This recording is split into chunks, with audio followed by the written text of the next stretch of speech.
De uitzendbureaus ProWork en Freetech zullen geerwerkje. Het bedrijf van Joop van Houten wordt met het personeel en pan oernaam troch ProWork-eigenaresse Janneke Rauweda. Joop, die sinds 1986 eigenaar weer van Freetech, is mij wel verdiend pensioen. En zocht een partij die het oernemen voer en dezelfde normen en waarden hier wat hij opbouwd had en wat erbij past. En zo kwamen wij importeren en ben we tot deze samenwerking aan. Het bedrijf uit Boetenpost focuste hem voor de oername benammen op de bouw en techniek. Iets wat ProWork dan ook net verrooien zal. ProWork is ik al in de jaren 12 hier flink groeit en daar ben ik steeds meer bedrijven en huddenwerkers uit de bouw die daar bij ons sluiten binnen.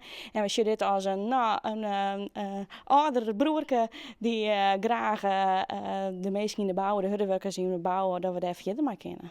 Net steende dat Freetech oernaam is, bloot de namen voor bestaan. Als je zo'n namen opbouwt sinds 1986, dan moet je daar net in om klooien, dan moet je daar op voortborduren en dan moet je zien dat je dat verder uitbouwen kan. En in deze mooie tijd, soms moeilijke tijd in de bouw, de handen in inslaan en zwaar dat je er wat van maakt.